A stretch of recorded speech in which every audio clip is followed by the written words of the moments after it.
In a junkyard on the edge of the city, a homeless black boy rummages for scrap, alone and forgotten. But his night takes a dangerous turn when he overhears two kidnappers searching for a girl who's escaped. Moments later, he finds her, wealthy, feverish, and hiding in fear. With nothing but an old bike and a brave heart, the boy risks everything to save her. What he doesn't know is that this one act of kindness will change his life forever. Before we dive into this story, let us know where you're watching from. We love to hear your thoughts. It was near sundown, and the sky hung low like a bruised peach, bleeding its last orange light onto the cracked concrete. The city was winding down, but not this corner of it. Not the forgotten edge, where broken windows stared out like blind eyes and rusted fences leaned like tired old men. A place people drove past, not through. A place where dreams didn't land. Just under the shadow of an old overpass, beside a scrapyard that reeked of metal and burnt oil, a boy was digging through garbage cans.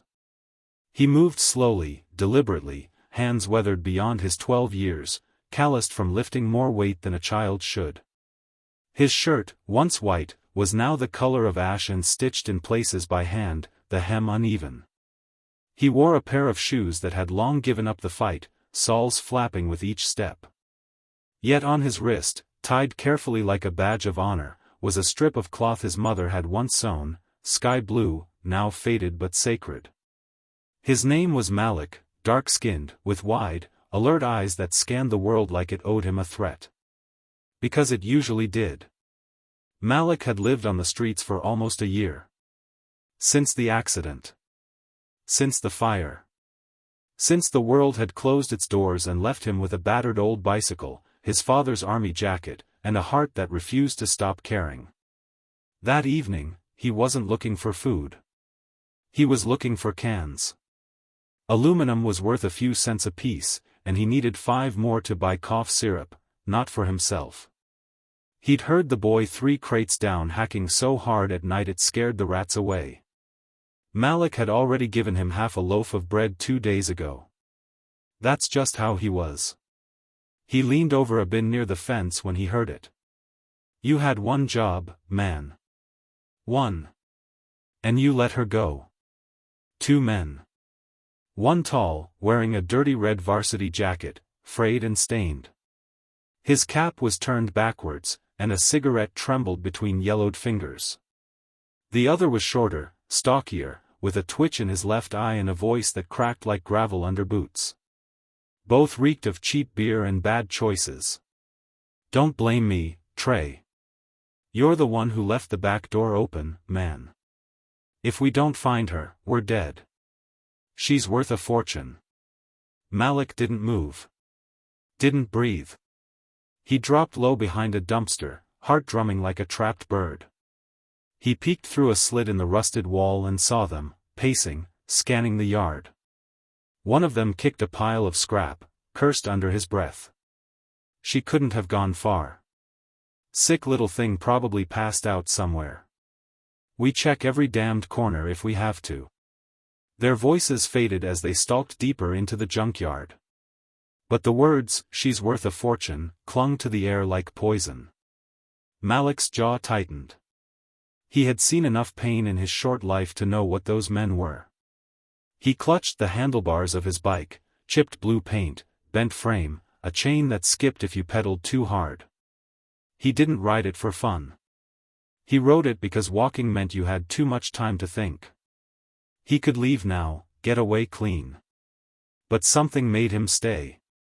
Maybe it was the way his mother used to say, if you walk away when someone's crying, you hear that cry forever. So he moved, slowly, silently, weaving through the maze of debris like a ghost. He checked behind crates, under broken pallets, through a burned-out van with no doors. And then he heard it. A cough, small, weak, like someone trying not to be heard. He turned toward the sound, following it with careful steps. Behind a pile of rusted sheet metal and a torn mattress, he found her. A girl, maybe 6 or 7. Pale skin, flushed red with fever. Blonde hair, matted with dirt. lips dry and cracked. She wore a dress that had once been fancy, pink silk with tiny pearls at the collar, but now it clung to her like a ghost of comfort. One shoe on, the other missing. She looked up at him, blinking slowly. Are they gone?" she whispered, voice barely more than breath. Malik nodded, crouching beside her. His face was calm, steady, though inside his chest, his heart ached. She looked like his little cousin, the one who never made it out of the fire. "We got to move," he said softly. "It ain't safe here." I don't feel good," she whimpered. "My head, her." Malik reached out carefully, placing the back of his hand on her forehead, burning hot. "You got a fever, girl." He looked over his shoulder. No sign of the men yet. Without a second thought, he scooped her up, light as a bundle of rags, and walked her to his bike. It was the only thing he owned worth anything, and even it creaked like bones with every movement. But tonight, it would carry more than scrap. He wrapped the back seat in his coat for cushioning and gently lifted her into it, and started pedaling toward the one place he knew no one would look, his hideout, his home. As he pushed forward, tires crunching gravel, he whispered to her like a brother, like a protector. "Hang on, little one. I got you. No one's going to hurt you now." And just like that, the night swallowed them both, a forgotten boy and a hunted girl on a broken bike in a broken world, with only each other and the tiniest flame of hope still burning. The girl barely stirred as Malik pedaled through the uneven gravel alley behind the train yard. His legs burned from pushing his old bike up the slight slope, but he didn't dare stop. Not yet. The sky had dimmed into a heavy charcoal gray, the kind that promised rain or something worse, and every gust of wind rattled the dented frame of the bike like a warning. He took the long route, away from the streets with working lights or too many people. Even at that hour, the wrong glance could bring questions he didn't have time to answer, and answers he didn't trust to give. With one hand steadying the handlebars and the other gripping the edge of the basket where the girl lay, huddled in his jacket, Malik pushed forward, guided by instinct, not destination. He reached the underpass near the old textile warehouse, his spot. It wasn't much, just a tarp tied to 2 columns, some wood pallets flattened for a floor, and a milk crate turned sideways for storage. But it was dry, hidden, and his. Carefully, he lifted the girl out of the basket. Her breath was shallow, her skin burning. Malik laid her on his only blanket, threadbare, but clean, and brushed her hair from her face. "Hey," he whispered, watching her eyelids flutter. "You're safe now. You hear me?" No reply. Just a faint whimper before she slipped back into fevered sleep. He stood there for a moment, staring down at her, then exhaled slowly through his nose. He had to get medicine. Now. He grabbed the small tin can hidden under his makeshift shelf. His savings. He dumped the coins out, counted twice. Not enough. He needed at least $4 more. Malik looked toward the horizon, where the last sliver of sun dipped behind the skyline. He didn't hesitate. He mounted the bike again, legs aching, and pedaled toward the 24-hour pharmacy blocks away. Each turn of the wheel echoed louder in his mind than it did on the street, not because of noise, but because of what it meant. That he was trading everything he had to help someone he didn't even know. At the counter, the pharmacist raised an eyebrow when he saw the boy, dark-skinned, dirty, panting. Malik kept his gaze low, avoided eye contact. He pointed to the bottle of children's fever reducer and pushed the coins forward. "This enough?" His voice was unsure, but firm. The man frowned. "Counted. You're short." Malik's shoulders sank. He reached into his pocket and pulled out the old wristband his mother made. Hesitated. Then placed it on the counter. "This worth anything?" The pharmacist looked at the strip of blue cloth, then at the boy.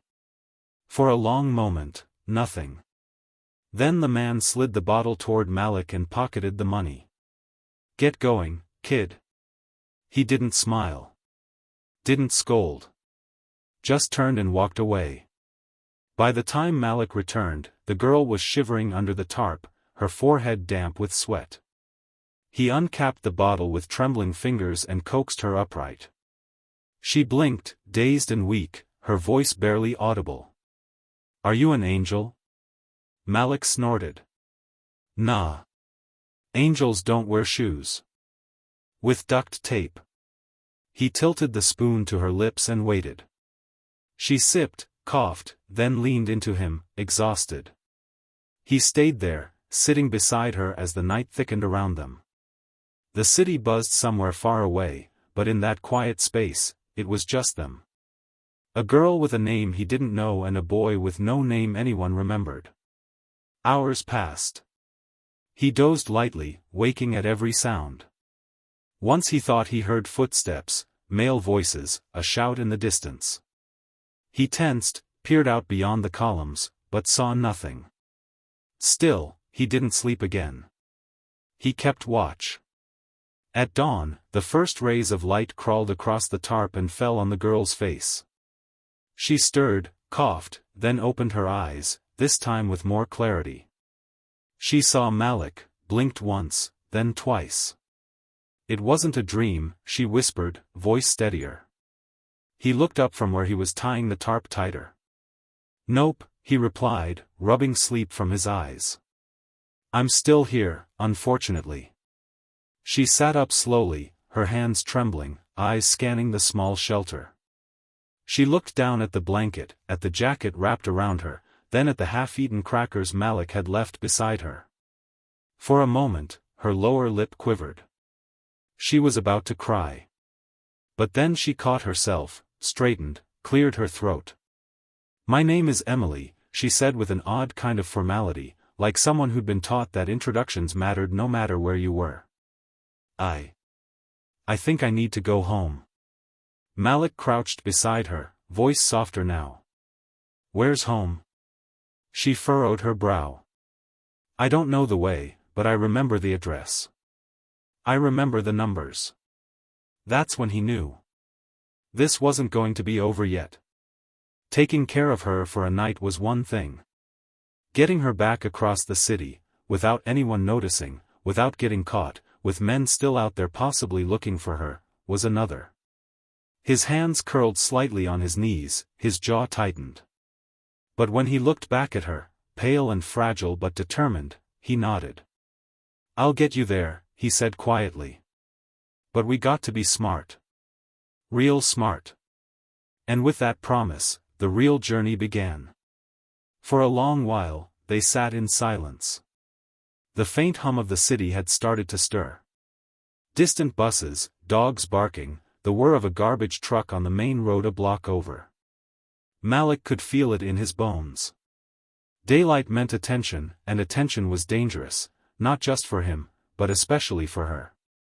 She was too clean underneath the dirt, too out of place in this part of town. Even in her ragged state, people would notice, and the wrong ones might remember. He glanced sideways at Emily, who was now trying to tie her hair back with trembling fingers. She was wearing his oversized jacket like a blanket, but the delicate trim of her pink dress still peeked out beneath it. Her skin, though pale and still flushed from fever, was starting to regain some color. But to Malik, she looked like a walking target. His mind raced. She couldn't go out like this.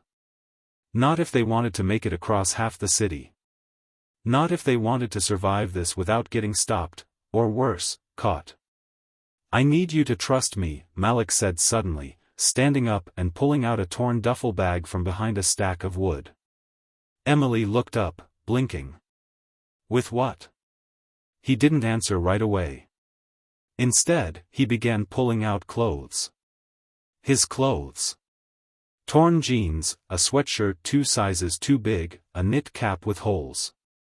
He tossed them beside her, then looked at her. Seriously. We're going to switch it up. No one's going to recognize you like this. Emily hesitated. Her hands brushed the fabric like it might bite her. Then she looked at Malik's face, his steady, unblinking stare, and something in her softened. She nodded slowly. He turned around to give her privacy, arms crossed tightly across his chest, staring at the graffiti on the concrete pillar in front of him. It said, "No one sees us here." He swallowed. When she finished, she tapped him on the shoulder. He turned and looked at her. His old sweatshirt hung on her like a curtain, the sleeves covering her hands completely. The jeans were tied at the waist with an old shoelace. Her hair, tucked into the beanie, made her almost unrecognizable. But the eyes were the same, bright and trusting in a way that made his throat tight. He gave her a once. Malik looked her over, then nodded. "Good. Now walk like you belong." She giggled, just a little. But it faded quickly. "I still don't know where we are," she admitted, "or how far my house is." Malik crouched and dug into his duffel again, this time pulling out a crumpled city map torn from an old phone book. "You said your address was," Malik recited the numbers carefully. His finger hovered over the map, tracing invisible lines. "That's over in Glen Ridge," he muttered. "That's like 20 blocks, maybe more." Emily tilted her head. "Is that far?" Malik smiled without humor. "Far enough to matter." He folded the map and stuffed it into his back pocket. Then he looked over at his bike, the same beat-up thing that had carried them through the night. The chain was slipping more often now. One pedal was bent inward. But it had carried him this far, and it wasn't quitting now. He wheeled it forward, tightened the bungee cord on the basket, and patted the seat. "Ready for part 2? Emily nodded, trying to look brave, though her lip quivered slightly. He saw it but didn't say anything.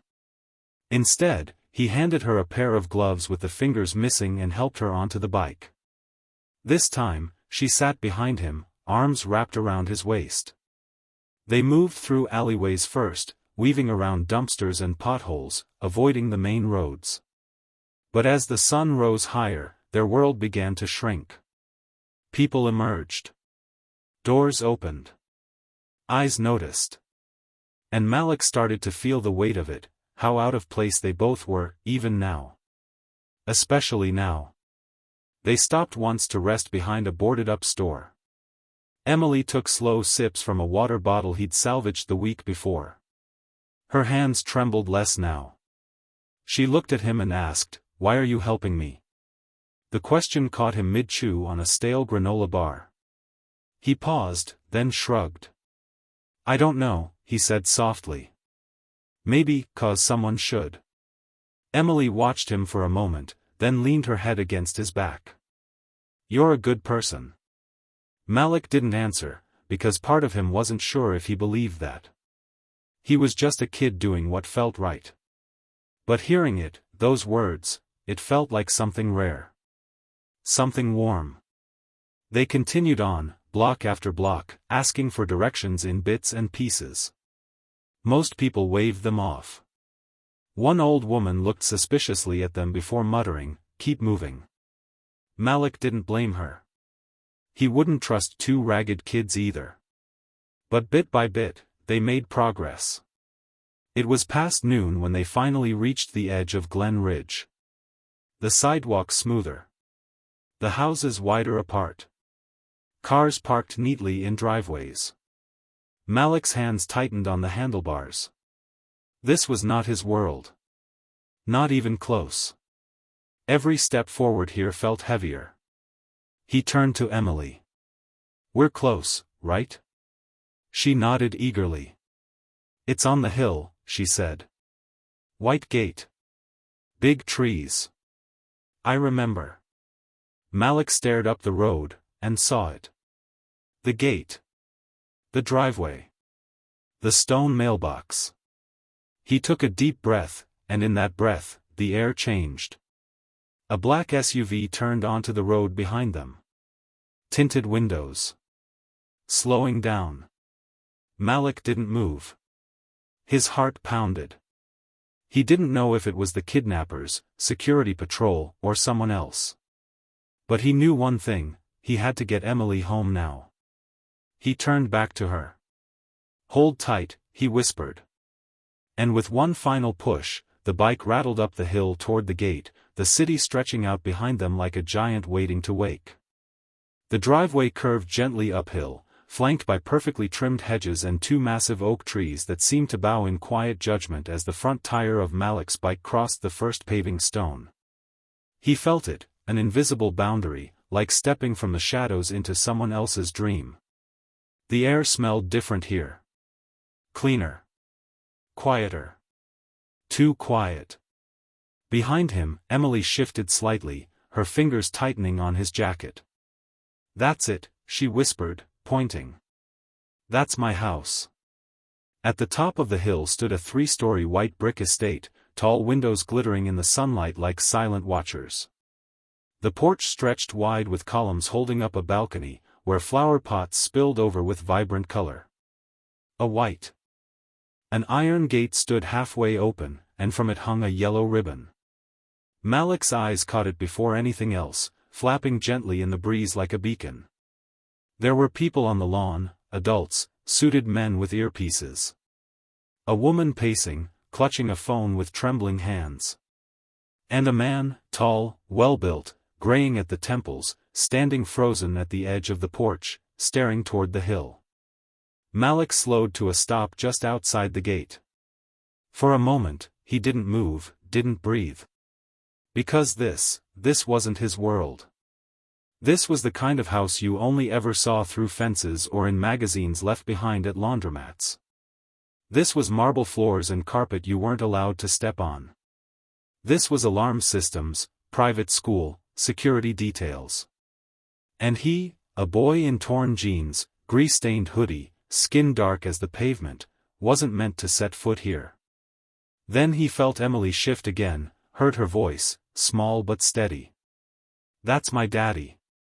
And before Malik could say anything, she swung her legs off the bike and ran forward, arms outstretched. "Daddy." The man on the porch didn't even hesitate.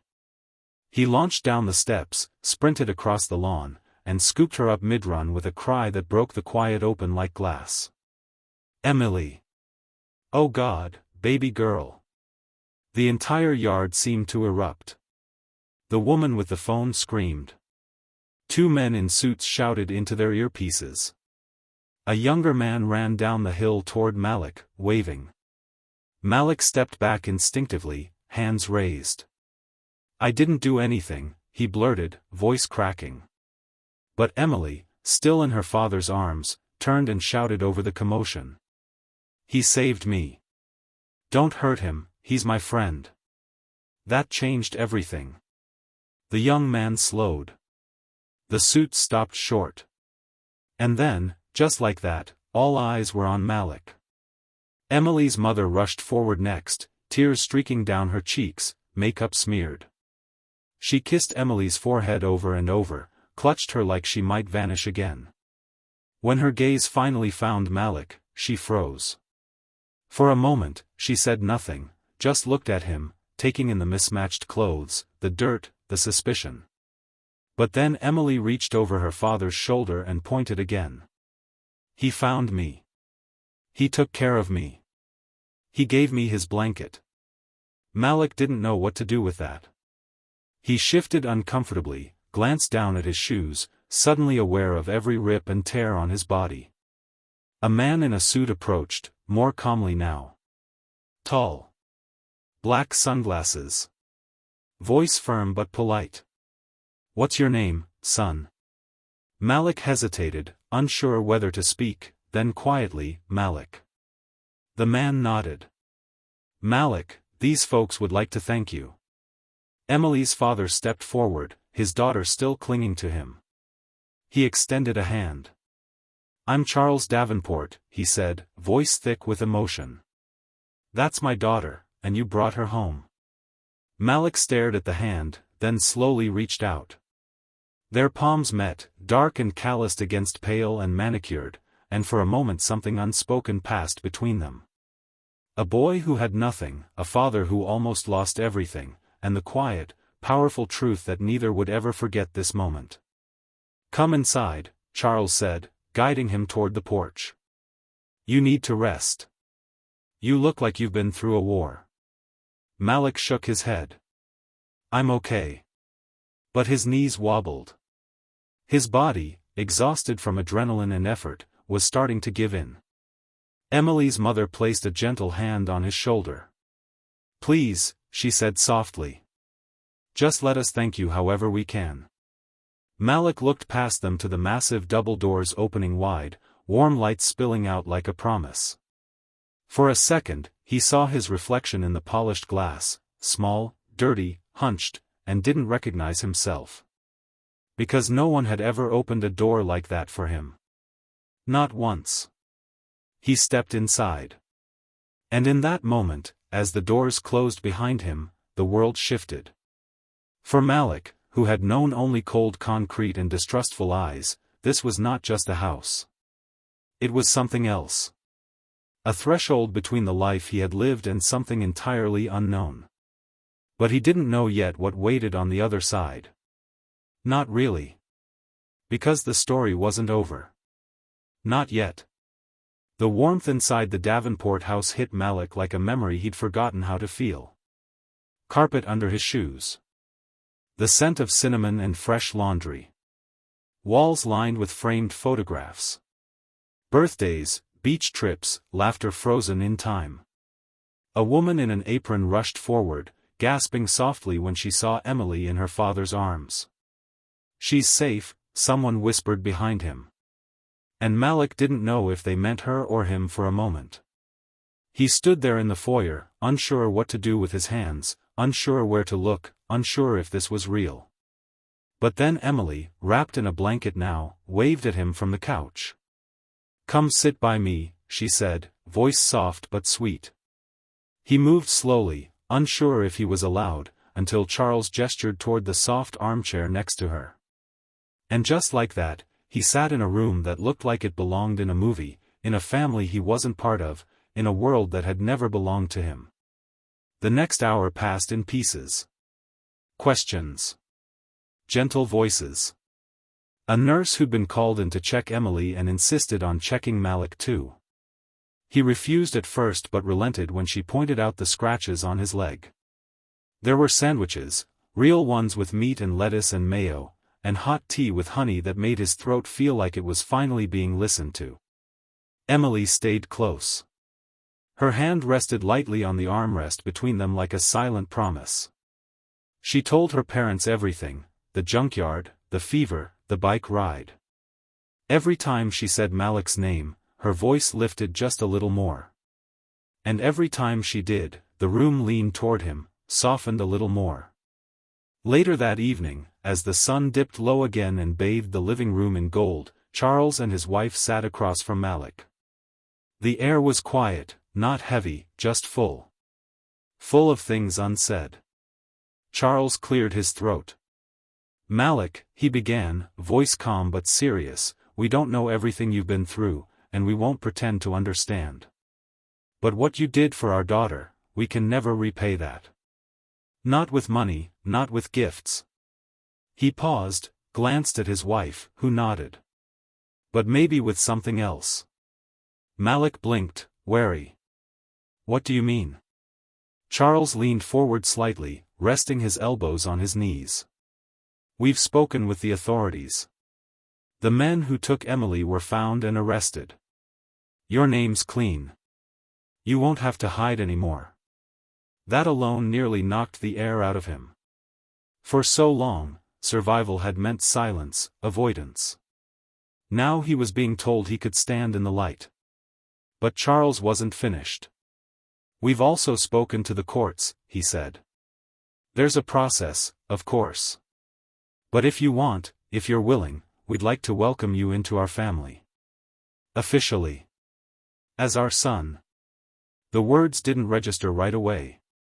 They sat in the air, hovering too big to fit into Malik's ears. He stared at Charles, then at Emily's mother, who was smiling through quiet tears. Then at Emily, who simply said, "Please say yes." His heart pounded so hard he thought it might break something inside him. For years he had wandered, invisible. For months he had survived without anyone saying his name like it mattered. And now they were offering him not just a roof, not just protection, but a place. A name. A belonging. He opened his mouth. No sound came. Then quietly, he whispered. "You really want me?" Charles didn't hesitate. More than anything. Malik swallowed, eyes glassy. He didn't cry, not fully, but something inside him cracked open. He nodded. That night, for the first time in a very long time, Malik slept in a bed. The sheets smelled like lavender. The room was small, but warm. There were clothes folded neatly on a chair. A photo frame beside the lamp already held a picture of him and Emily, taken just hours before. And on the door, someone had taped a piece of paper. It read, "Malik. Your room." In marker. All caps. Like a declaration. Like it was meant to be. Weeks passed. His paperwork went through. He was enrolled in school, given a new backpack, new shoes, a new life. But not everything changed. He still kept his bike, rusty and bent, a relic of the journey that saved them both. Sometimes he and Emily rode it just for fun, down the same alley where he first found her. She insisted on sitting in the front basket like old times, and Malik always let her, grinning as she squealed with laughter. Then came a spring afternoon, 1 month after everything, when a silver plaque was quietly added to the front gate. It bore the family name, the Davenports. But now, beneath it, engraved with care, was a second line. Malik Elijah Davenport. And just like that, the boy who had once been no one became someone whose name belonged to a home. A name on a gate. A name in a family. A name that meant something. Because sometimes, the most extraordinary things come not from magic, but from the purest kind of kindness. The kind that asks for nothing and gives everything.